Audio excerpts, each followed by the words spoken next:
kembali lagi di acara kita kelas santuy. Nah, sekarang kita apa yang akan kita pelajari nih?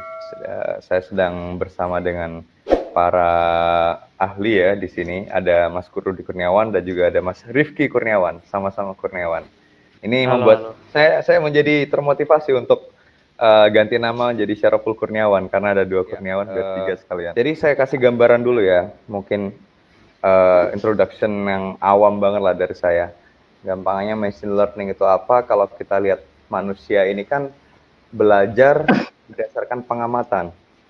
Nah, itu yang sekarang akan kita pelajari adalah bagaimana mesin itu bisa mengamati, melakukan proses pengolahan dan menjadi action berdasarkan dataset yang sudah diberikan. Jadi pembicara kita ada 2, sekarang ada Mas Rudi dan juga Mas Rifki. Sementara Mas Rifki ini akan menjelaskan tentang basicnya machine learning. Apa itu machine learning dari awal dulu. Assalamualaikum warahmatullahi wabarakatuh. Assalamualaikum warahmatullahi wabarakatuh. Selamat sore sahabat-sahabat semua ya. Dan selamat sore juga kepada sahabat Nugi sekalian. Alhamdulillah ya. Di bulan puasa ini kita bisa masih tetap belajar. Dan Nugi bisa memfasilitasi itu. Jadi terima kasih pada Nugi untuk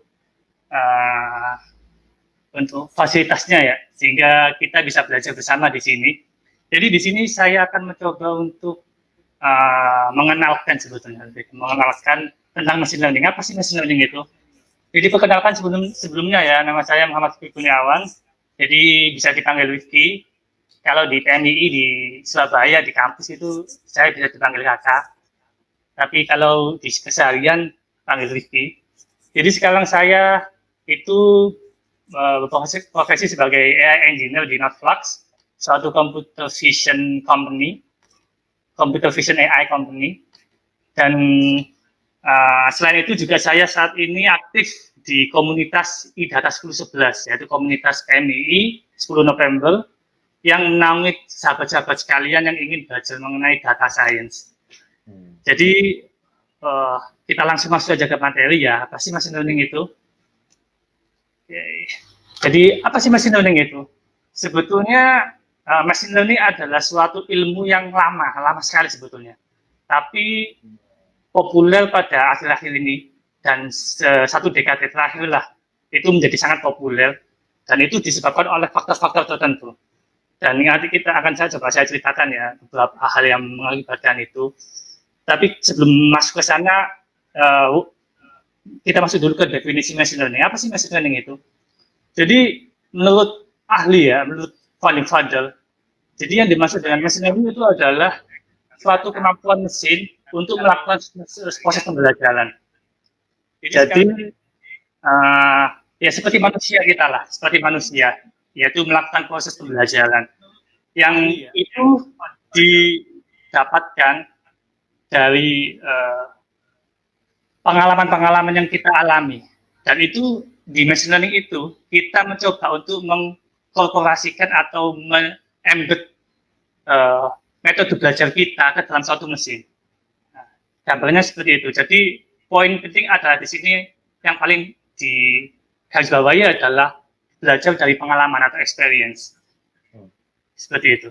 Kemudian ketika kita berbicara mengenai machine learning dan hubungannya dengan artificial intelligence itu seperti apa? Jadi kalau dilihat dari skupnya ya, sebetulnya machine learning itu adalah bagian dari artificial intelligence atau kecerdasan buatan yang saat ini sedang ramai juga sih sebetulnya. Dan apalagi ketika kita ngomongin masalah deep learning, nah, deep learning itu juga bagian dari machine learning itu sendiri. Jadi machine learning itu ada cakupan yang lebih gede, dan di dalamnya itu ada metode yang lebih khusus lagi, spesifik dan lebih powerful, yaitu disebut dengan deep learning. Jadi kalau artificial intelligence itu sebetulnya banyak sekali, tidak hanya machine learning, tapi juga ada tradisional artificial intelligence atau kita biasa menyebutnya sebagai symbolic AI. Jadi kita membuat kecerdasan di dalam suatu mesin itu tidak berdasarkan pengalaman atau pembelajaran learning, tapi kita mengembed dengan logik-logik tertentu atau rules tertentu, seperti itu. Nah, Kemudian ketika kita berbicara mengenai perjalanan ya, sebetulnya machine learning ini kembali lagi bukan ilmu yang baru sebetulnya, tapi ilmu yang cukup lama. Dan itu telah dikembangkan oleh berbagai macam dan banyak saintis-saintis di dunia. Ini kita bisa lihat dari perjalanannya sebetulnya mulai dari tahun 40-an ya. Dan ramai diperbincangkan pada tahun 2010. Ya, ketika kemampuan machine learning itu sudah terlihat di dunia nyata dan bisa diaplikasikan di industri-industri, sehingga menjadi suatu keilmuan yang cukup seksi ya untuk dikembangkan. Jadi kalau kita melihat dari perkembangan machine learning, sebetulnya ada fenomena yang unik di sini, yaitu machine learning itu pernah mengalami namanya Dark Age, yaitu atau kita sebut biasa sebagai AI winter ya. Jadi masa ini atau masa di tahun 1970 sampai 1986-an ini ya, itu machine learning tidak berkembang cukup signifikan di dunia, karena ya memang belum bekerja secara maksimal, belum bisa berfungsi di dunia nyata, dan tidak bekerja juga, sehingga penelitian di wilayah machine learning AI itu tidak terlalu berkembang cukup besar. Tapi di sisi lain tetap ada ilmuwan-ilmuwan yang tetap mempertahankan dan konsisten untuk mengembangkan ilmu machine learning ini tadi, sehingga kita lihat akan ada lonjakan-lonjakan dan award-award yang diberikan kepada penemu-penemu machine learning ini di akhir tahun belakangan lah.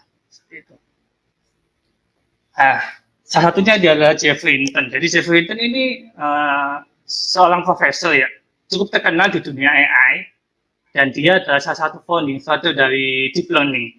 Ya, salah satu sekup lebih kecil lah daripada machine learning.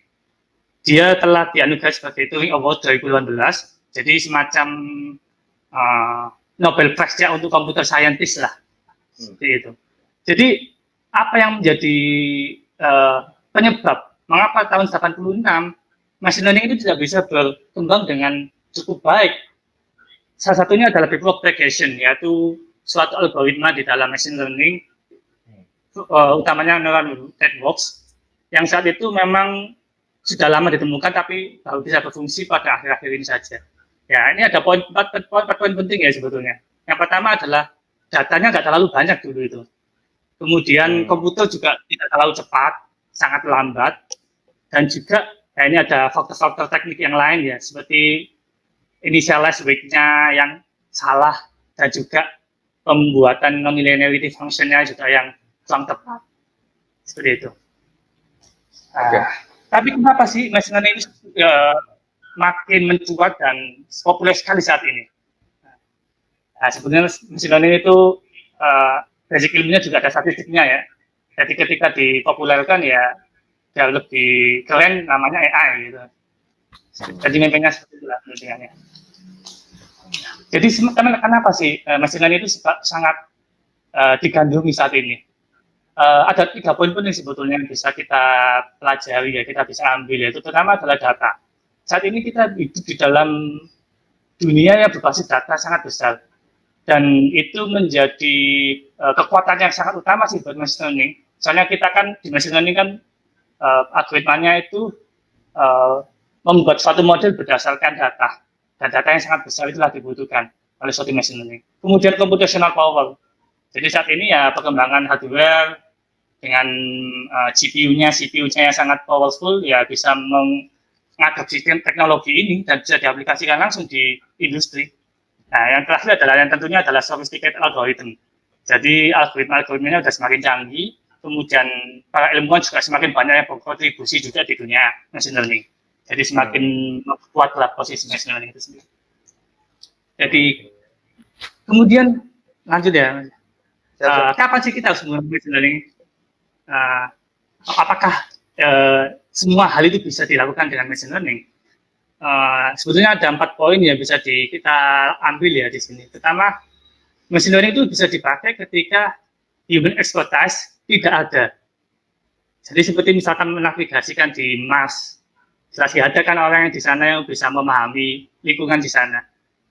Maka ya yang dilakukan adalah kita membuat robot dan kita mencoba untuk memodelkan lingkungan di masa seperti itu. Kemudian kita mencoba untuk mengembed metode machine learning di dalamnya, sehingga kita bisa si agent ini atau robot ini bisa berkomunikasi dengan lingkungannya dan lain sebagainya seperti itu. Kemudian yang kedua, human can explain the expertise. Jadi misalkan speech recognition.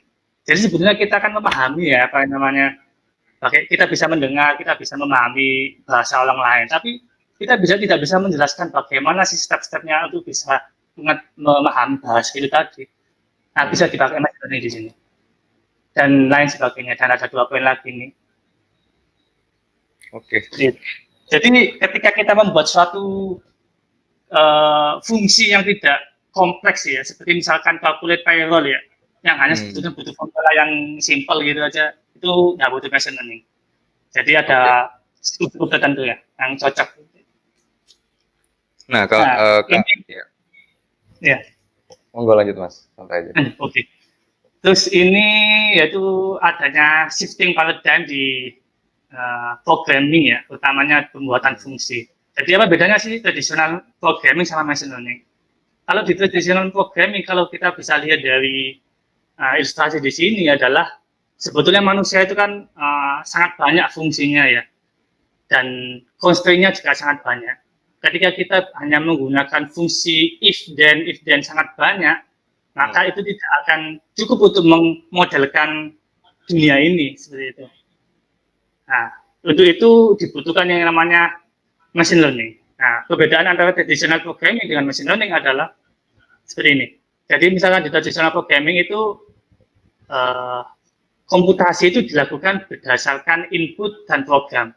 Jadi si programmer adalah memasukkan suatu nilai tertentu ya, input tertentu, kemudian menyusun program tertentu juga untuk menghasilkan suatu result. Jadi computation ini adalah seperti suatu fungsi if then atau dan lain sebagainya, algoritma yang strict dalam artian kaku dan tidak fleksibel, yang hanya disusun oleh manusia seperti itu. Kalau di machine learning, perbedaannya adalah kita memasukkan input dan targetnya. Nah, sehingga dengan target itu tadi, si mesin ini di-embed suatu algoritma pembelajaran, sehingga mesin ini bisa menyesuaikan algoritmanya. Sehingga apa yang dihasilkan, itu apa yang dimasukkan atau inputnya itu bisa sesuai dengan target yang dihasilkan. Nah, sehingga hasilnya adalah program, seperti itu. Hasilnya adalah suatu algoritma atau fungsi. Oke. Jadi kalau ini Mas, kalau misalkan kita analogikan biar lebih simpel ya. Dulu kan ada input, terus dia dikasih suatu program menghasilkan result. Ini yang tradisional kan. Nah ini kalau machine learning itu ibarat kayak seperti bayi lah ya. Bukan bayi, seperti orang yang sedang tumbuh berkembang, atau kita sedang kerja ditantang oleh bos, kamu pokoknya harus bisa seperti ini, gitu kan? Ini pekerjaan seperti ini, kamu harus menghasilkan seperti ini. Nah, lama-kelamaan karena selalu banyak pekerjaan, lalu kita kan semakin berpengalaman. Di situ kita semakin efisien dan semakin baik.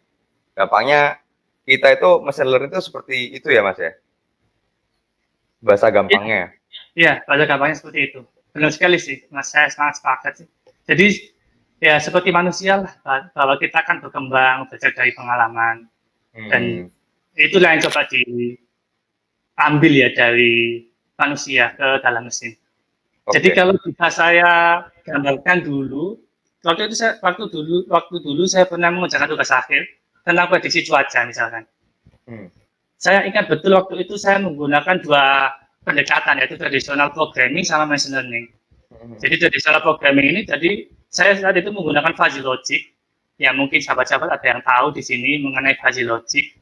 Jadi fuzzy logic itu adalah symbolic AI, jadi AI yang versi tradisional, dan itu bukan suatu machine learning. Jadi saya harus membuat suatu if then rule yang sangat banyak, dan itu dimodelkan berdasarkan saya wawancara dengan expertise seperti itu. Jadi saya coba untuk mewawancari expertise, kemudian mencoba untuk memodelkan logiknya seperti apa, dan kita masukkan ke dalam suatu pemrograman. Saya menggunakan sebuah pendekatan ya, tapi kalau di machine learning waktu itu saya juga pakai neural networks, jadi saya tidak butuh menyusun logik-logik itu saya hanya butuh data input dan data target. Oke. Nah, dengan begitu saya masukkan ke algoritma bisa menyesuaikan algoritmanya atau bobotnya sehingga bisa mencapai target yang sesuai. Wah, mantap, mantap. Oke, monggo Mas, lanjut Ya, lagi. jadi, ini sih lebih detailnya ya. Jadi perbedaannya antara traditional versus machine learning adalah kalau traditional program itu strict, statik, dan sangat tidak dinamis, sehingga ya tidak ada feedback di situ. Hanya data, kemudian masuk ke static code, kemudian menghasilkan suatu prediksi tertentu. Tapi kalau di machine learning, itu kita menyusun algoritma, kemudian kita melakukan prediksi. Kemudian prediksi ini dihitung nih, apakah sudah sesuai dengan targetnya. Ketika masih jauh atau errornya tinggi, maka ada sinyal feedback di situ.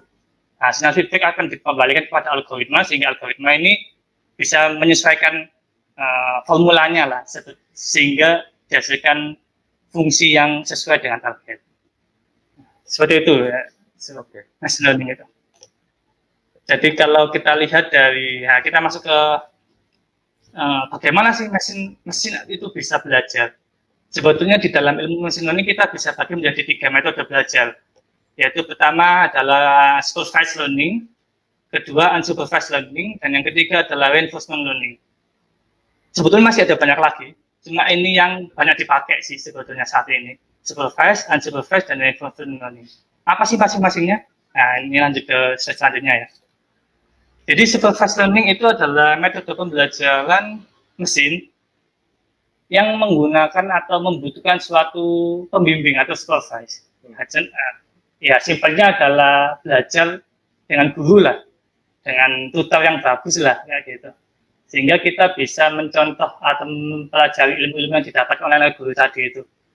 Dan kita bisa menyesuaikan supaya setara dengan guru tadi, ataupun bahkan lebih. Nah, contohnya di aplikasi seperti apa? Contohnya adalah seperti ini. Misalkan kita punya suatu masukan atau fitur ya, yaitu berupa dokumen. Dokumen ini memiliki data kata yang sangat banyak sekali. Nah, di si machine learning adalah mencoba untuk mempelajari dokumen itu termasuk dalam kategori apa sih. Nah, terus kemudian kita berikan label kepada masing-masing dokumen itu tadi dengan misalkan kita kasih kategorinya adalah sports, kemudian news atau science, seperti itu. Jadi dengan kita harus punya data sangat banyak sih, artikel sangat banyak, kemudian artikel tadi harus punya label juga, label. Misalkan dia kategorinya sports atau news atau science dan lain sebagainya. Nah, kemudian kita masukkan ke dalam algoritma, maka si machine learning ini tadi akan bisa belajar bagaimana si artikel ini termasuk ke dalam kategori apa sih. Gitu. Nah, ini yang disebut sebagai klasifikasi atau ya tasnya disebut sebagai klasifikasi. Ada lagi misalkan regresi lebih ke data time series, lebih ke numerik ya, seperti itu. Misalkan kita memprediksi mengenai market information, misalkan stok, nilai stok itu harga stok berapa ke depan, nah itu termasuk dari regresi juga, gitu. Nah, jadi seperti inilah ya contoh dari machine learning itu. Jadi misalkan kita ada suatu fungsi ya, fungsinya yang warna merah di sini, kemudian data targetnya itu warna biru. Nah, dengan algoritma machine learning kita bisa atau fungsi kita itu bisa menyesuaikan data target yang kita inginkan dengan cara belajar itu tadi, seperti itu. Nah, sebetulnya metode belajar juga banyak sekali dan cukup dalam ya kalau menjelaskan itu ya. Nah, kalau di sini kita lihat ada itunya sih, ada cost function-nya. Cuma saya tidak masuk dalam scope ya yang saya jelaskan di sini ya. Jadi nanti mungkin Mas Kurniawan yang lain bisa menjelaskan ya. Mas Budi iya, bisa menjelaskan. bagi yang baru gabung ini informasi, jadi ini nama dari pemateri kita kan ada 2. Yang satu namanya Kurniawan, yang satunya sama Kurniawan juga. Bedanya nama depannya. Nah, baik Mas Rifki, ada lagi yang bisa disampaikan atau mungkin kita tanya jawab? Nah, ini mungkin sedikit lagi ya, ada beberapa 3 slide lagi kemungkinannya. Jadi ini contoh yang kedua, unsupervised learning. Jadi kita belajar tanpa supervise atau tanpa guru. Dengan cara ya bagaimana suatu algoritma itu bisa memahami pattern-nya atau polanya. Seperti misalkan clustering di sini, seperti yang ada di gambar pojok kanan atas ya. Ya, yang ketiga, yang terakhir ini adalah reinforcement learning. Jadi reinforcement learning itu semacam agent. Agent ini tugasnya adalah, kita di dalam reinforcement learning ini adalah mencoba untuk memodelkan lingkungan dan juga memodelkan agentnya. Sebetulnya basisnya adalah seperti kita juga sih, bagaimana cara kita belajar sih. Kadang kan kita belajar itu berdasarkan dua unsur ya. Yang pertama adalah reward dan yang kedua adalah penalti. Jadi reward adalah misalkan kita melakukan hal yang baik maka kita dapat reward. Misalkan dapat pahala atau dapat uang atau apa seperti apa ya. Kalau penalti ya kebalikannya kita dapat hukuman. Nah, reinforcement learning mencoba untuk menganalogikan itu ke dalam suatu mesin sehingga mesin akan bisa tahu. Misalkan robot nih dilatih untuk menghindari api, maka di dalam konsep reinforcement learning maka robot itu harus dikoneksikan atau apa istilahnya, berinteraksi juga dengan api. Dan mungkin kita bisa beri poin, misalkan kita kena api maka poinnya atau mendapat penalti minus 50 itu. Nah, ketika kita menghindari api, maka dapat poin reward 50. Nah, dari poin-poin tadi ini kita memodelkan bagaimana aksi ke depannya seperti apa, yang baik seperti apa. Nah, jadi robot itu bisa mengetahui mana yang baik menurut dia, aksi apa yang baik dan aksi apa yang buruk. Seperti kita juga. Nah, ini masuk ke aplikasi ya. Jadi sebetulnya di sekeliling kita itu sudah banyak juga ya aplikasi mengenai machine learning. Di handphone kita itu sebetulnya sudah banyak sekali yang mungkin kita tidak sadari. Dan bisa diaplikasikan di macam-macam sebetulnya. Misalkan di sini bisa pakai untuk market clustering, seperti di pojok kiri atas itu. Kemudian bisa digunakan untuk stock price prediction. Nah, kemudian ada lagi nih, speech recognition. Bahkan speech to text, yang biasa kita pakai di Google, di Apple misalkan yang pakai Apple Siri, atau misalkan yang di Amazon pakai Amazon Alexa. Jadi kita bisa menginstruksikan kepada device ini tadi, jika device ini bisa memahami bahasa kita. Misalkan kita perintahkan untuk nyalakan lampu, dia bisa mengetahui bahasa kita kalau kita memerintahkan dia menyalakan lampu. Seperti itu. Speech recognition. Oke. Nah, yang ini aplikasi yang lain ya, ada computer vision, kemudian ada chatbot yang bisa dipakai, itu sebetulnya jika ada machine learning-nya, kemudian di computer vision ada post estimation. Seperti itu. Jadi mungkin itu dari saya Mas, bisa lanjut di diskusi aja nanti. Oke, mungkin kita tanya jawab dulu Mas Rifki ya. Kita lihat dari teman-teman di Instagram ini ada beberapa yang tanya juga nih. Yang teman-teman yang di Facebook juga silakan bisa bertanya juga. Nah, ini ada pertanyaan ini Mas Rifki. Bagaimana machine learning bisa berkolaborasi dengan qualitative research? Bagaimana machine learning bisa berkolaborasi dengan qualitative research? Dengan apa, Mas? Dengan qualitative research. Ini ada yang tanya nih, bagaimana machine learning bisa berkolaborasi dengan qualitative research? Ya, mungkin dari Mas Rifki. Kalau dari saya, sebenarnya saya juga nggak paham betul ya mengenai bagaimana qualitative research itu. Tapi yang saya tahu memang data dari qualitative research itu berdasarkan kualitatif kan ya, namanya kualitatif ya. Jadi kalau menurut saya selama data itu banyak, kemudian data kualitatif itu bisa direpresentasikan ke dalam suatu numerik, harusnya itu bisa dikolaborasikan dengan machine learning. Seperti itu. Sebetulnya data kualitatif itu juga menjadi concern yang banyak dikembangkan ya sama saintis ya. Contohnya adalah NLP atau Natural Language Processing. Jadi di NLP ini kita mencoba untuk mempelajari bahasa. apa sih makna bahasa itu, kemudian bahasa ini itu mengisyaratkan apa sih, dan sebetulnya itu kan data kualitatif kan, maksudnya belum numerik kan. Nah, selama data Ya, kualitatif itu direpresentasikan ke dalam numerik, harusnya bisa diaplikasikan ke machine learning. Begitu mungkin, Mas.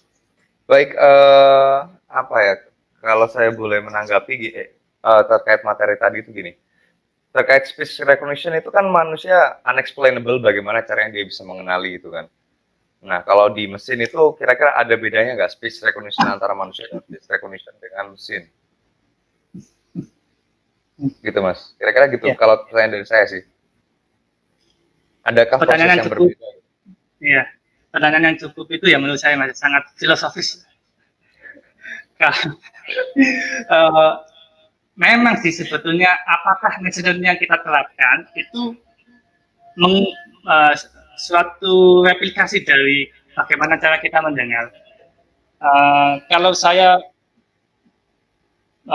pernah membaca dan mendengar ya mengenai ilmuwan-ilmuwan neuroscientist misalkan, sebetulnya neuroscience atau bagaimana cara kita mengambil keputusan dan lain sebagainya termasuk mendengar yang prosesnya juga di dalam ini kan neuron-neuron kita kan itu sebetulnya juga uh, belum bisa dibuka atau dalam artian belum tercover semuanya dalam bagaimana cara otak kita bekerja pun itu masih belum jelas seperti apa, Masih misteri ya? masih misteri sebetulnya. Jadi sebetulnya machine learning itu hanya mencoba menduplikat beberapa komponen dan itu sebetulnya bukan menduplikat tapi lebih ke terinspirasi. Menyebutnya terinspirasi. Mengimitasi lah. Mengimitasi lah seperti itu. Kemudian dari situ langsung kita buat formulanya dan ketika it works ya tadi berhasil seperti itu. Tapi kita nggak tahu apakah itu sama persis dengan cara kita mendengar dan lain sebagainya memahami bahasa itu masih belum bisa dipahami secara jelas lah. Gampangannya gitu. Oke. Lalu ada pertanyaan lagi, Mas. Ini bagaimana bagi yang berminat mempelajari membuat machine learning, yang mana dulu perlu dikuasai, supervised learning, unsupervised learning, atau yang reinforced learning. Lalu konkretnya machine learning sehari-hari apa? Nah, ini kan tadi sudah dijawab juga tuh. Boleh lah lagi, Mas. Ya, kalau menurut saya ya sebetulnya cara orang kan beda-beda juga ya. Learningnya juga macam-macam algoritmanya. Sahabat-sahabat sekalian seperti apa. Kalau menurut saya, mungkin yang paling gampang dipelajari pertama adalah supervised learning. Karena memang itu cukup sederhana dibandingkan unsupervised dan juga reinforcement apalagi. Maka menurut saya ya supervised sih yang paling paling paling gampang lah, paling sederhana lah. Dan itu bisa menjadi langkah ke depan untuk belajar-belajar yang lain, misalkan unsupervised learning ataupun reinforcement learning. Oke.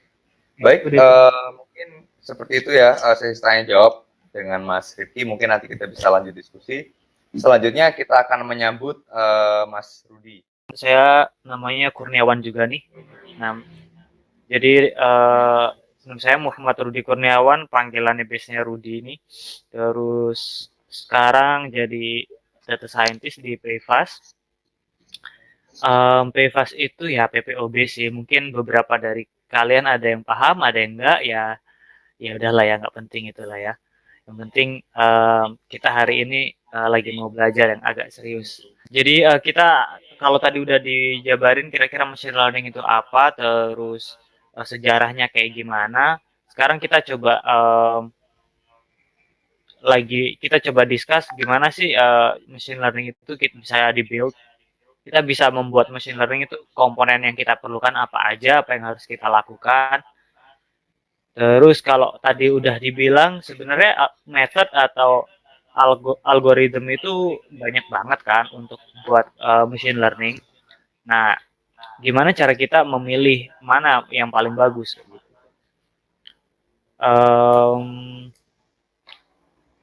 Saya akan coba jelasin agak cepat. Kalau memang ada pertanyaan langsung sampaikan aja ya. Oke. Atau kalau memang kecepatan di screenshot terus biar nggak lupa pertanyaannya ya nggak apa-apa. Jadi tadi dijelasin kalau sebenarnya machine learning itu mimicking atau dia niruin sebenarnya manusia itu gimana sih cara mereka belajar kayak gitu kan. Nah, orang itu atau manusia belajar itu dengan dia mendapatkan skill baru kayak gitu. Skill baru itu didapetin dari mana sih? Ya dari observasi kayak gitu. Dia dapat beberapa observasi yang dia lihat, dia alami, kemudian dia tahu kalau dia bisa contohnya kayak gini deh.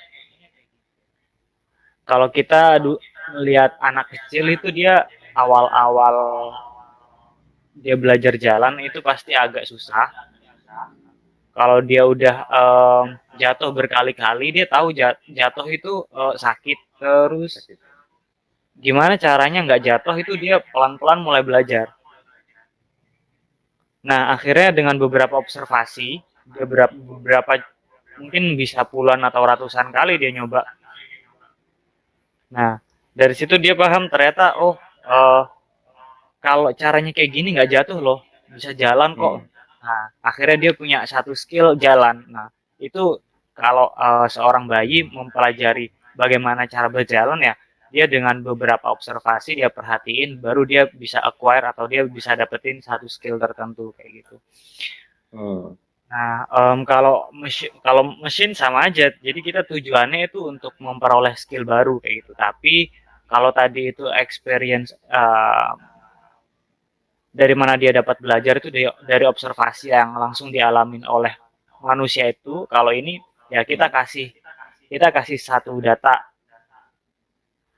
set yang menggambarkan terkait skill yang akan dia pelajari. Baru dengan bantuan algoritma dia bisa tahu skill yang ini tuh caranya kayak gini. Nah, kalau tadi disebutin bahwa traditional programming itu bedanya sama machine learning adalah rule-nya atau aturan mengenai sebuah action tersebut. Kayak misal katakanlah kita mau prediksi seseorang ini kalau seseorang kalau mengajukan kredit ini jelek nggak ya orangnya, bakal bayar nggak ya. Nah, kalau disuruh untuk memprediksi hal itu dengan traditional programming, maka kita punya rule di depan. Contohnya, kalau orang ini umurnya di atas 21 tahun sampai di bawah 40 tahun, berarti dia produktif, berarti dia kerjaannya lagi bagus-bagusnya, harusnya dia bisa bayar kok. Terus kedua, itu aturan pertama. Aturan kedua, gajinya harus 2 kali lebih besar dari apa yang dia pinjam. Misal dia pinjamnya 3 juta nih. Berarti harusnya nih orang minimal gajinya itu 6 juta. Nah, katakanlah kayak gitu. Nah, aturan untuk menentukan apakah seseorang itu akan bisa bayar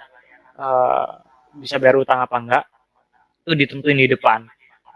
Dan itu subjektif kalau di traditional programming. Kalau di machine learning, kita tadi itu udah punya banyak data karena kita coba ngasih orang utang, orang yang kayak gini bisa bayar, orang yang ini nggak bisa bayar, orang ini bisa bayar. Akhirnya kita punya 1000 dataset misal, 1000 loan atau 1000 pinjaman yang udah kita kasih. Nah, dari situ kita masukin ke satu algoritma. Nah, di sini maksudnya data sama target itu kayak gitu.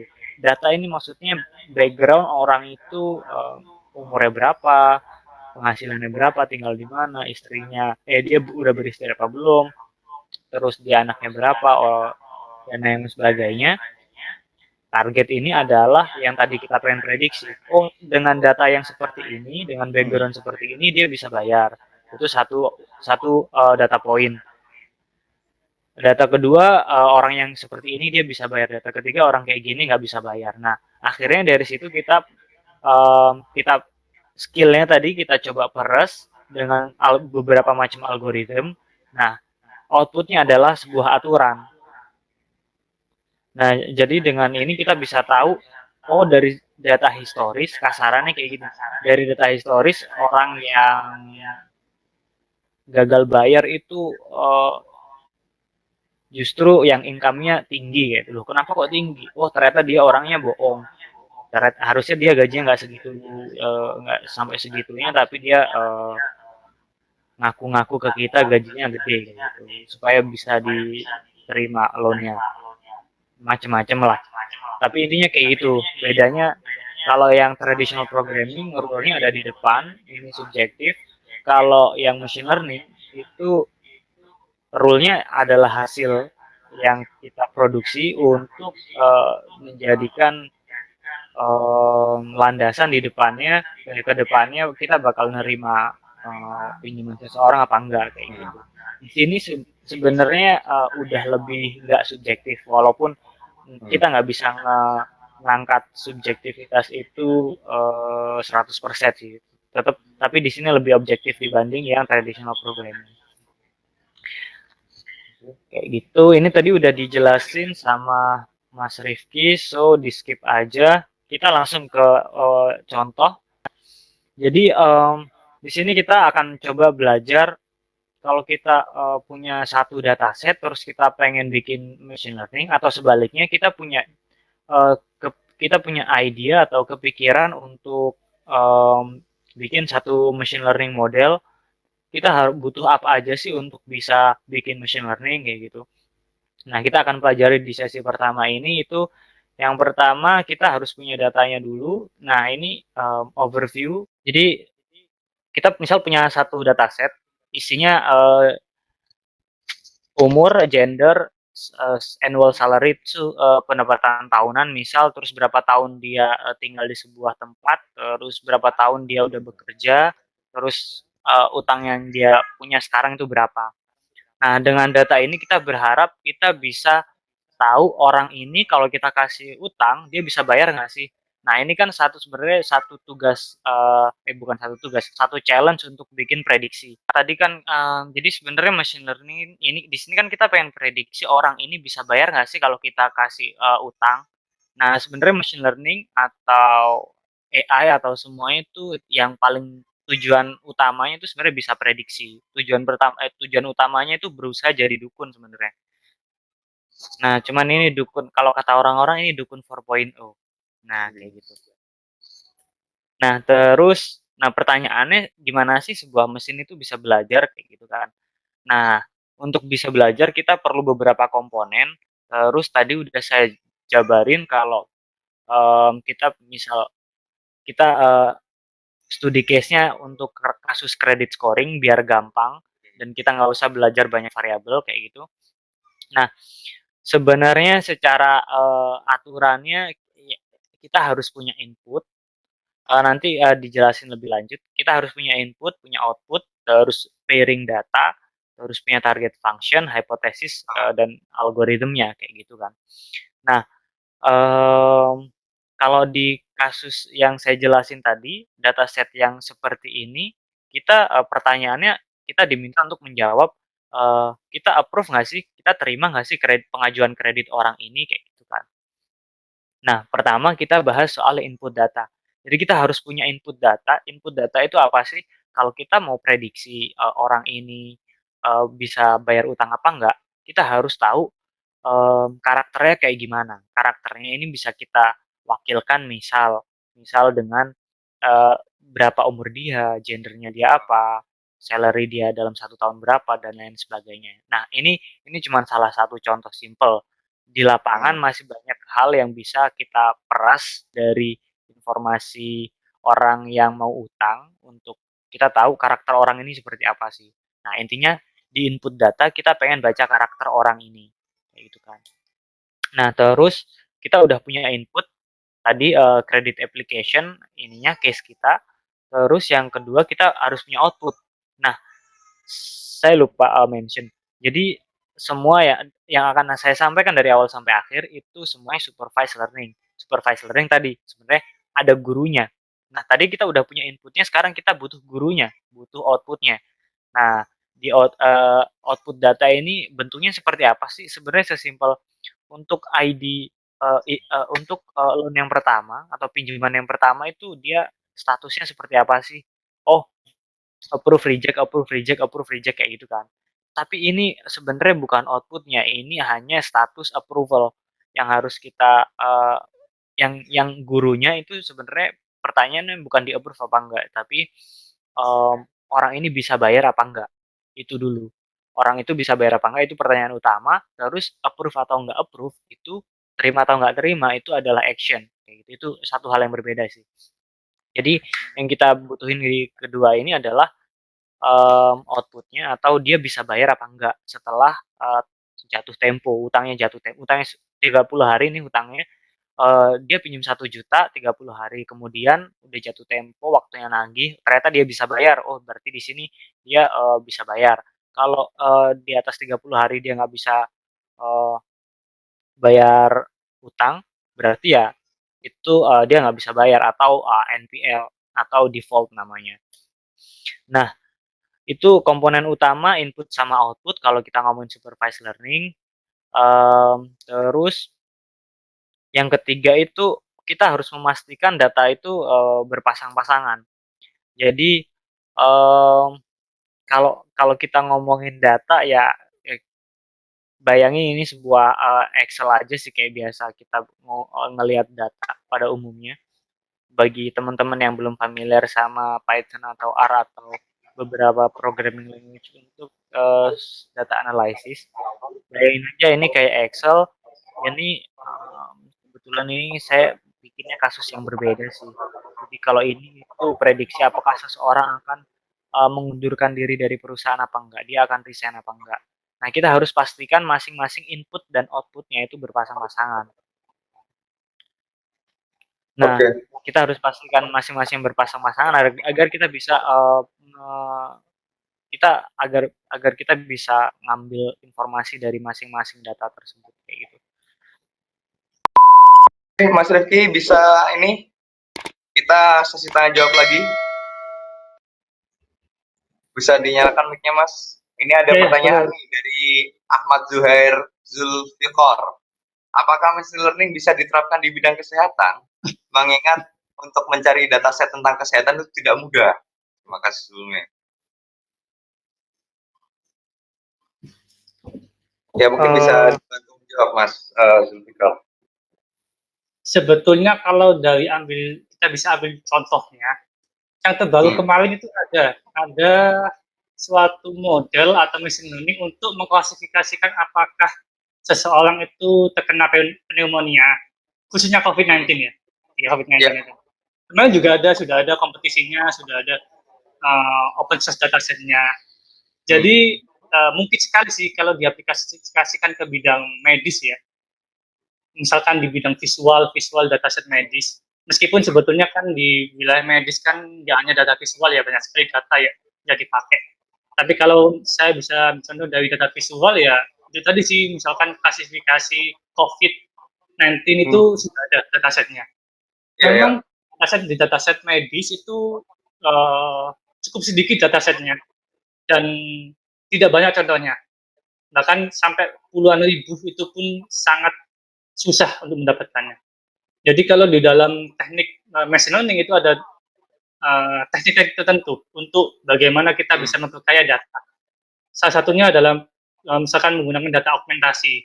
Jadi kita mencoba untuk memperkaya data itu tadi dengan cara misalkan mengatur pencahayaan, kemudian kontras, kemudian rotasinya kita ubah. Nah, itu salah satu contoh dari augmentasi di bidang visual ya, atau computer vision ya, di machine learning-nya. Tapi gini Mas, misalkan kalau kita terapkan di bidang di surgery itu bisa gini, kita pasang alat yang merecord gerakan kita, lalu kita kasihkan itu ke robot ya kan datanya, itu kira-kira mungkin nggak? Apa dan butuh waktu dan effort yang lama ya untuk melakukan hal itu ya? Saat kita recording patternnya dokter yang lagi apa namanya itu bedah gitu kan, lalu itu data ini ya, data dari robot yang menggerakkan gitu ya, itu bisa direkam dan lalu mungkin kamera untuk melihat menganalisis, oh ini ternyata dia sakit ini, sakit ini, sakit ini, sehingga treatmentnya seperti itu. Kira-kira akan masih jauh kan kayak gitu? Kalau dari yang pertama, misalkan untuk apa tadi?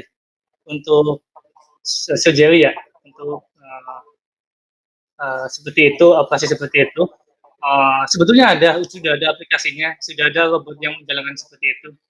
Robot ya, tapi untuk bidang machine learning, apakah dia menggunakan metode machine learning atau robotika yang lain, uh, mungkin perlu dilihat juga sih lebih lanjut dia pakai metode apa. Soalnya kalau di dunia robotik ada sendiri juga metode-metodenya kan. Bisa jadi dia pakai reinforcement learning, bisa jadi juga dia pakai unsupervised. Jadi macam-macam. Nah, untuk robot surgery tadi, saya sebetulnya masih belum paham juga metode apa yang dipakai ya. Apakah yang reinforcement atau yang lain, misalkan seperti itu. Terus untuk yang ya, ini ada pertanyaan lagi Mas Rifki. Pertanyaannya cukup filosofis banget ya. Jadi apakah machine learning memiliki kapasitas moral? Nah, kalau manusia berbuat sudah, ini kan dia memiliki consciousness kan, dia memiliki kesadaran. Tapi kalau mesin dia tuh hanya bergerak berdasarkan dataset yang diberikan, yang sudah dipelajari sebelumnya. Nah, kalau dia bertindak secara otonom dan tanpa diperintah, itu apakah dia memiliki kapasitas moral? Contohnya seperti itu, Mas. ya filosofis banget ya ini ya. Saya juga bingung nih, seperti apa ya. Sebetulnya kalau dari saya sendiri, kembali lagi sih, apakah definisi moral itu tadi? Apakah moral itu bisa kita definisikan seperti apa? Apakah kita bisa representasikan ke dalam suatu bilangan matematis vektor tertentu atau seperti apa? Ya ini menjadi itu juga sih kalau saya baca dan ambil literatur AI beberapa itu memang menjadi concern yang menjadi concern yang banyak diperbincangkan. Apakah bagaimana sih kita bisa membuat machine learning yang memahami etika gitu. Jadi ini perbincangan yang masih panjang lah gitu. Dan itu masih belum terdefinisikan saat ini. Sementara ini sebetulnya pattern recognition. Pattern recognition ya.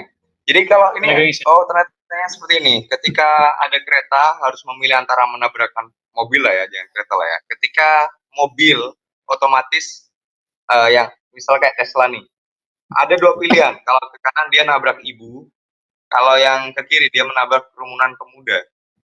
Nah itu apakah machine learning itu memiliki kapasitas moral? Jadi contohnya seperti itu. Berat juga ya menjawabnya ya. Berat juga ini butuh diskusi panjang nih kayaknya. Iya, ini pertanyaan yang sering muncul sih di literatur juga. Penganalogian fenomena ini di dunia self-driving car. Bagaimana apabila dilema ini terjadi, keputusan apa yang harus diambil oleh suatu agent atau machine learning itu tadi? Ini juga masih menjadi pertanyaan ya di kalangan saintis. Kalau saya ya belum bisa menyimpulkan harusnya mengambil keputusan yang mana. Yang paling pasti sih yaitu kan kembali, apakah kita bisa mendefinisikan moral itu apa? Kemudian matriksnya atau ukurannya apa? Moral yang baik dan moral yang nggak baik itu gimana? Kalau saya misalnya gini, kalau misalnya gini Mas, ada company Tesla lah, kan? Tes B kan, tes A itu kan orang lain kan, tes B. Gitu. Siap. Tes B ini dia company dia mengembangkan autonomous ini ya, otonom. Nah ternyata dia menabrak seseorang. Ini yang harus disalahkan siapa? Ya kan? Nah, iya. Kalau saya perusahaannya. Kenapa dia? Ya, kenapa dia launching produk yang belum komplit? Ataupun ketika dia komplit, berarti dia siap menanggung konsekuensi dari kesalahan produknya kan? Itu sih kalau saya. Jadi orang misalkan nge-sue itu ya sue perusahaan yang mengeluarkan. Baik, selamat datang lagi Mas Di. Kita lagi diskusi nih. Diskusi tentang kapasitas moral dalam machine learning. Kapasitas apa? Iya, apakah machine learning memiliki kapasitas moral? Nah, itu yang sedang kita diskusikan, Mas. Bisa bantu jawab. Kalau itu sih agak jauh ya, karena PR terbesar AI itu sekarang kan masih partial AI. AI itu Hmm. kapan sih bisa beneran jadi AI ya? Kalau reasoning system udah bisa kita pecahin masalahnya. Hmm. Tapi kan kita belum bisa ke sana, belum bisa bikin reasoning system yang jadi ya AI masih parsial. Berarti masih belum memiliki kapasitas moral secara utuh, Apalagi atau itu. apalagi itu ya, belum memiliki Nah, kapasitas moral. oke. Nah, tadi itu sebenarnya komponen of learning yang kita butuhin untuk bikin model ya. Pertama input, output, terus training example tadi datanya kita pastikan itu saling berpasang-pasangan antara input dan output. Kemudian kita harus punya hipotesis. Hmm. Hipotesis itu sesimpel jadi sebenarnya kalau katakanlah ini kita punya dataset kita em, kita lagi punya usaha nih di Tokopedia katakanlah. Terus kita di sana pasang iklan. Nah, kita menghabiskan iklan berapa rupiah sih untuk bisa barang kita laku sejumlah sales ini kan. Nah, Hmm. terus kita sebenarnya pengen mengoptimasi. Saya pengen salesnya sampai sekian ratus juta nih. Berarti butuh ads berapa kayak gitu. Itu pertanyaan dasarnya. Nah, hipotesis yang bisa kita bentuk sebenarnya itu banyak banget. Bisa bisa jadi setiap 10.000 AdSense itu kita setiap 10.000 ads itu kita dapat 1 juta sales misal, atau setiap 2 juta kita dapatnya 1 juta, atau nah ini adalah satu kemungkinan-kemungkinan yang bisa terjadi kalau di dalam dunia nyata kan. Nah, ini di machine learning yang namanya hypothesis function itu ini. Jadi kita harus punya kandidat kandidat formula gimana sih sebenarnya in real world itu problem ini berjalan kayak gitu. Tapi konsep kita punya hypothesis function yang nggak terbatas sebenarnya. Kita punya yang jumlahnya itu nggak terbatas saking banyaknya hypothesis function. Nah, tapi masing-masingnya itu punya error kayak gitu. Nah, kita kan tadi tujuannya prediksi-prediksi yang akurat, tapi kok di sini semuanya ada error kayak gitu. Nah, terus kita kan di sini tadi tujuannya adalah kita udah punya input output, terus kita punya hipotesis gimana masalah ini dipecahkan, tapi kita harus bisa dapet base hipotesisnya itu kayak gimana sih. Hipotesis terbaik itu sebenarnya yang errornya paling kecil. Nah, ini abaikan dulu lah ini istilah target function dan yang lain karena waktunya mepet. Yang yang hipotesis yang errornya paling kecil kayak gitu. Nah, error itu apa sih?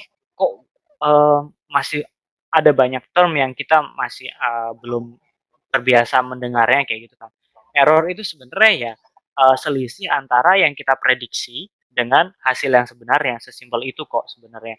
Tapi kalau kita hadapkan terhadap dua jenis analisis yang beda nih, misal tadi regression itu sebenarnya bukan ke time series tapi ke uh, output yang kita prediksi itu bentuknya numerik kayak gitu. Numerik itu kayak gimana sih ya? Dia misal kayak gaji itu numerik, Hmm. kayak tadi penjualan itu numerik kayak gitu. Kalau klasifikasi itu ke kategori ya. Kita prediksi seseorang ini masuk ke kategori mana. Tadi yang kita bahas soal kredit orang ini bakal bisa bayar apa enggak, berarti itu kelas kategori-kategori yang bisa bayar dan kategori yang nggak bisa bayar kayak gitu kan. Nah, errornya itu ya sebenarnya ya selisihnya doang. Kalau dia kita prediksi bisa bayar, tapi ternyata dia nggak bisa bayar, itu error. Kalau kita prediksi dengan iklan 2 juta kita bisa menghasilkan uang 10 juta, ternyata yang kita hasilkan 9 juta, berarti kan ada gap tuh, ada selisih 1 juta antara 9 dan 10. Nah, itu errornya. Nah, makin kecil errornya ini, itu berarti model atau machine Bagus. learning algoritma machine learning model yang kita buat itu lebih bagus. Nah, di sini ada satu kuis. Jadi kan tadi ada input, ada output. Nah, ini bayangannya kayak gini nih. Dari kelihatan nggak ya gambarnya? Kelihatan, kelihatan. Kelihatan ya. Dari pojok kanan, dari kiri atas ke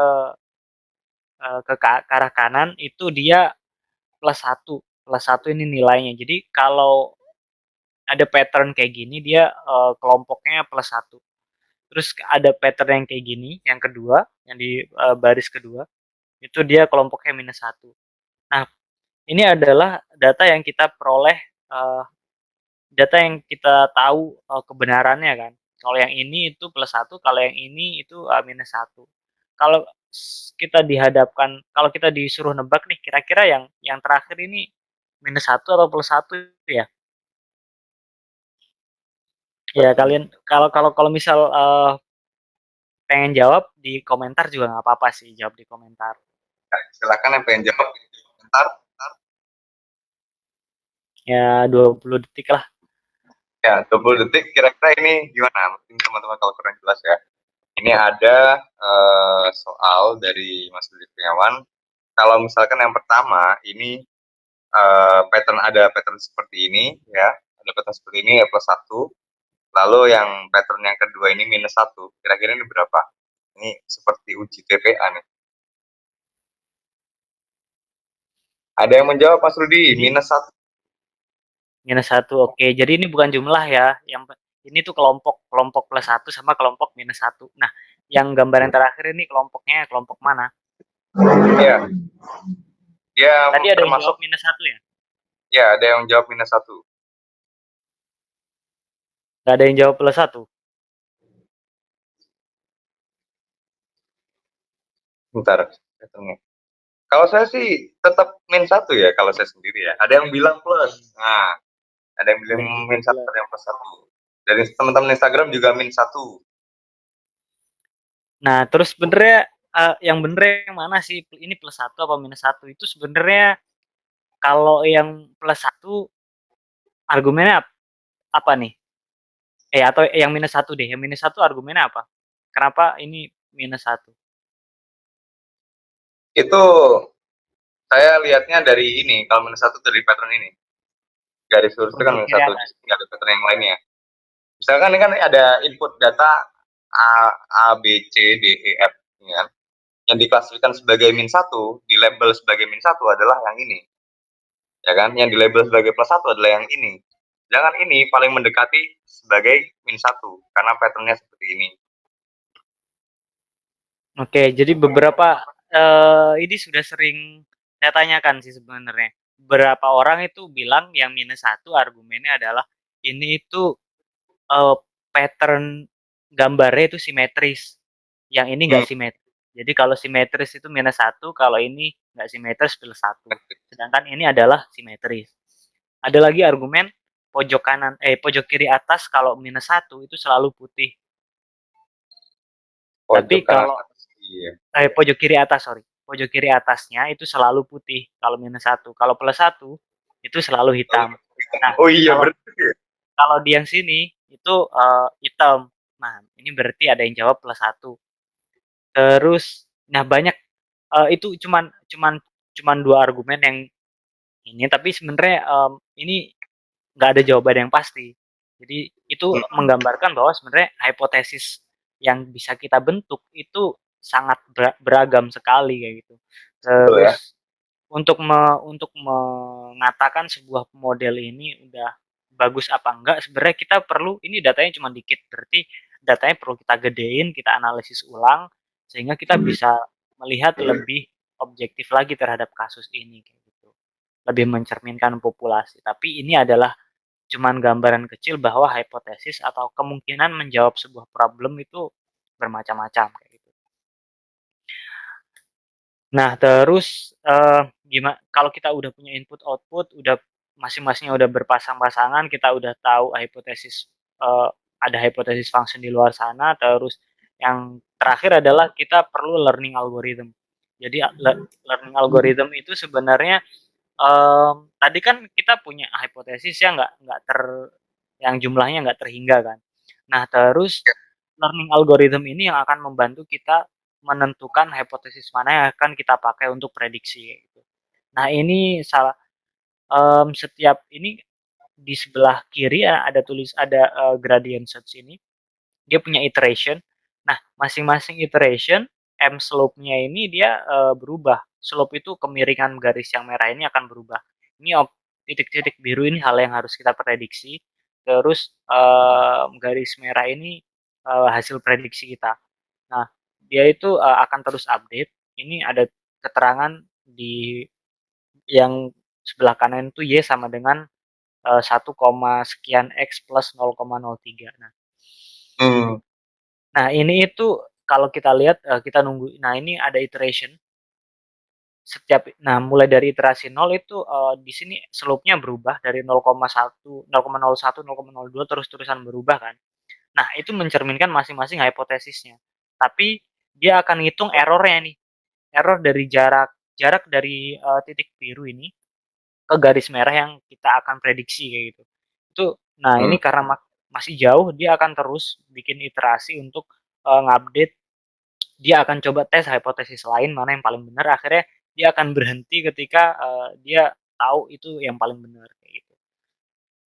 Nah ini Oke. salah satu contoh memilih hipotesisnya di linear regression. Nah terus sebenarnya kalau itu cuman linear regression, terus ada lagi machine learning, ada lagi gradient boosting, ada lagi uh, deep learning dan lain sebagainya. Terus deep learning ini akhir-akhir ini sering didewa-dewakan bahwa ini adalah uh, model yang paling bagus. Semua case hajar aja pakai deep learning. Nah sebenarnya itu nggak sepenuhnya benar sih, nggak sepenuhnya salah juga. Jadi ada yang namanya no freelance theorem. Jadi tadi kita pengen tahu algoritma mana yang paling bagus yang bisa kita pakai untuk mendapatkan model yang paling bagus. Nah, tapi no freelance theorem itu bilang nggak ada satu algoritma yang bisa mengalahkan semua algoritma di semua case. Bisa Hmm. aja kalau di case-nya computer vision deep learning menang. Kalau di case-nya mungkin data yang seperti ini tetap deep learning data seperti ini apa namanya input datanya structure biasa bisa jadi deep learning nggak lebih jago dari misal extreme gradient boosting atau yang lain sebagainya. Hmm. Pelajaran yang perlu diambil dari no freelance theorem ini adalah kita jangan sampai jadi bigot atau penganut dari satu algoritma terus kita menafikan algoritma yang lain yang itu nggak boleh sih. Harusnya kita tetap skeptis untuk cobain berbagai macam algoritma Hmm. gitu. Nah, itu sebenarnya komponen of learning-nya. Tadi ada input, ada output, ada data yang berpasangan, terus kita punya learning algorithm, dari situ kita punya final hypothesis yang kita harapkan final hypothesis ini itu errornya paling kecil. Nah, itu komponen of learning. Jadi kalau kita udah punya itu semua, kita bisa bikin Hmm. supervised learning kayak gitu. Nah, selanjutnya akan coba saya lebih cepetin lagi. Ini salah satu algoritma namanya K-nearest neighbor. Ini Hmm. saya ambil yang paling gampang, yang paling uh, intuitif, yang paling intuitif. Nah, dia ini, nah, di sini katakanlah kita pengen prediksi apakah orang ini bisa bayar kredit apa enggak kayak gitu. KNN, kita sebutnya KNN. KNN ini sebenarnya dia cuman ngecek tetangga yang terdekatnya itu seperti apa, berarti orang ini itu sama kayak gitu. Hmm. Nah, tetangga terdekat itu kayak gimana sih? Nah, kembali lagi kita ke kasus yang kredit. Hmm. Nah, di sini itu yang titik orange itu orang-orang yang gagal bayar, yang titik biru itu yang tidak gagal bayar. Nah, Hmm. kalau kita punya satu orang nih, X1 ini katakanlah pendapatan dia berapa rupiah, terus X2 ini dia sedang punya hutang berapa kayak gitu. Nah, terus kita punya satu orang nih, katakanlah Gus Umam coba mau utang ke kita, dia datanya ada di titik ini. X1-nya ada di sini, terus X2-nya ada di sini. Berarti Gus Umam ada di sini nih. Terus Gus Umam kira-kira bisa bayar nggak sih? Kita cek aja orang-orang yang terdekat dari historical data. Historical data kita lihat. Terus di sini ada ada beberapa data di sini. Kalau kita menentukan jumlah tetangga terdekat yang harus di voting, dimintain pendapat, itu berapa sih? Kalau misal kita tentukan 3, maka Gus Umam ini orang yang bisa bayar ternyata. Hmm. Tapi kalau kita cek lagi ke satu uh, tetangganya ini kita perbanyak yang kita mau cek jadi 5, loh ternyata malah model ini Bayar. masih masih 50-50, belum jelas tendensinya kemana kayak gitu kan. Tapi kalau digedein Hmm. lagi, nah itu cuman simple check kayak gitu sih kalau KNN.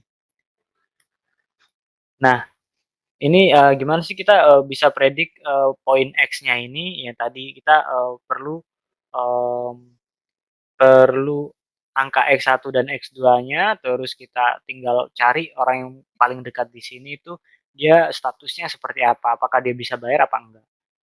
Sesimpel itu sebenarnya. Jadi ya ini kayak kalau kalian di perkuliahan kalian ke perpustakaan ya most likely itu orang-orang yang rajin belajar. Benar.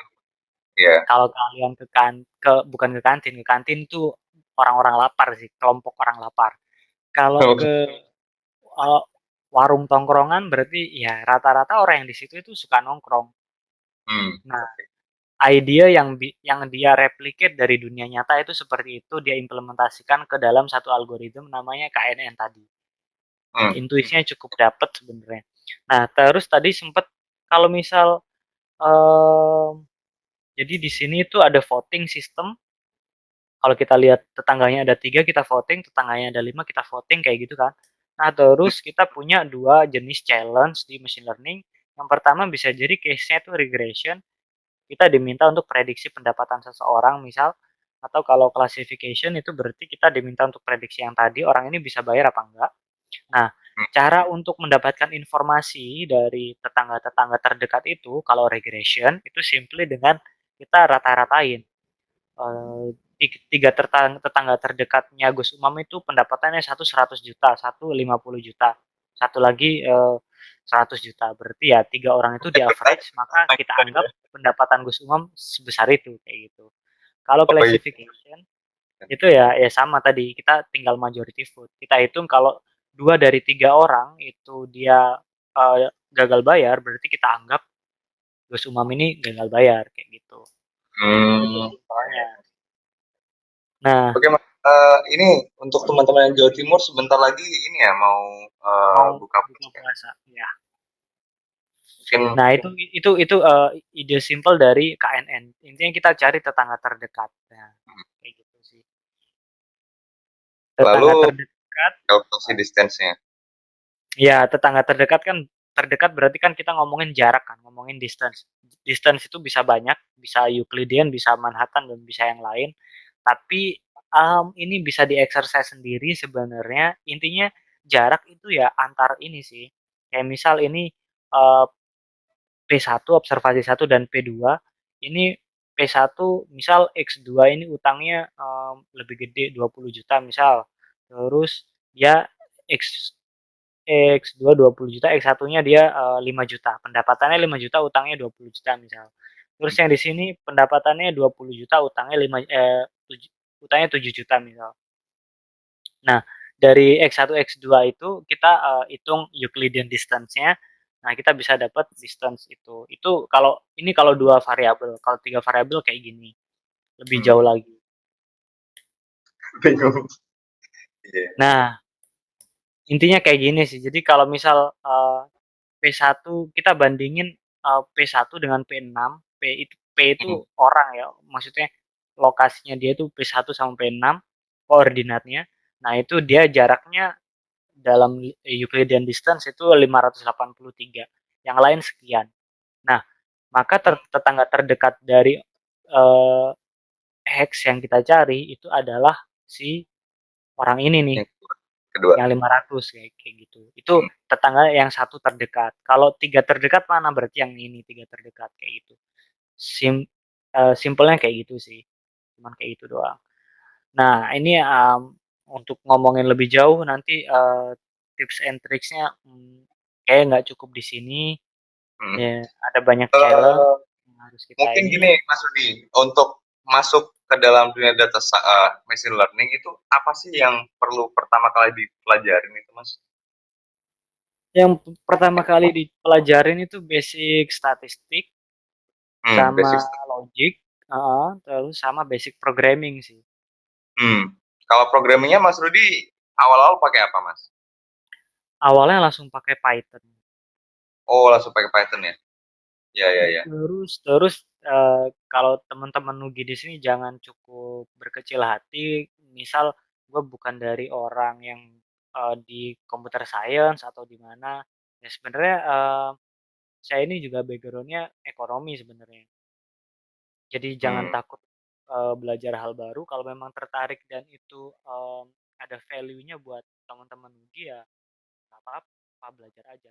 Eh, itu ya. Nah, kalau dari saya terakhir, ini Mas tanya Mas.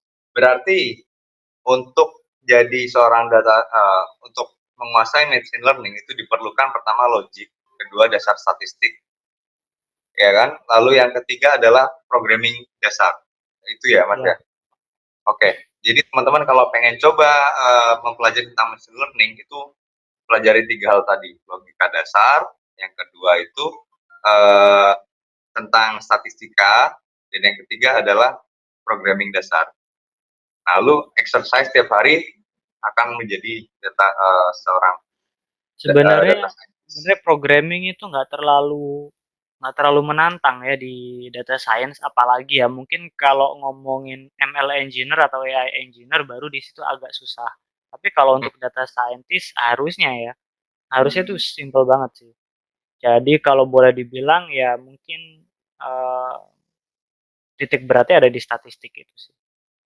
Oke, ya. Mungkin itu ada tambahan dari Mas Rifki atau Mas Rudi? Paling itu doang. Kalau teman-teman mau belajar, paling yang paling gampang itu eh,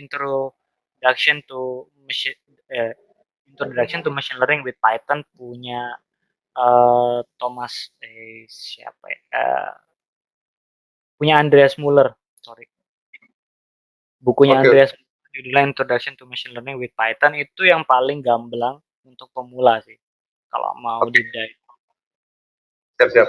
Nanti kedepannya kita akan tayangkan di YouTube, dan itu saran dari Mas Rudi, misalkan bukunya siapa yang harus dibaca dan apa itu bisa bisa kita refer lah di YouTube ya. Nah ini materi ini berkaitan nggak dengan materi yang kemarin? Iya, ini berkaitan, dan ini kedepannya akan lebih banyak lagi materi-materi yang insya Allah membawa pengetahuan untuk kita semua. Baik, dari Mas Rifki, kira-kira ada tambahan Mas Rifki? Ya, kalau dari saya sih sama sih sebetulnya ya. Uh, Peluang untuk beralih jenjang atau berpindah karir ke dunia data science, machine learning, AI, untuk saat ini sih sangat terbuka lebar bagi siapapun. Soalnya ya buku udah ada di mana-mana, khusus online juga ada di mana-mana, jadi tidak ada halangan harusnya menurut saya gitu. Oke, baik. Jadi Terima kasih. Ya, selamat berbuka puasa untuk sahabat Nugi. Sekian dari saya. Terima kasih Mas Rudi, terima kasih Mas Rifki, dan semua sobat-sobat Nugi. Semoga puasanya berkah bagi yang melaksanakan, dan semoga mendapat ilmu bagi kita semua. Sekian dari saya. Selamat sore. Sorry, makasih Ya, semuanya. terima kasih semua.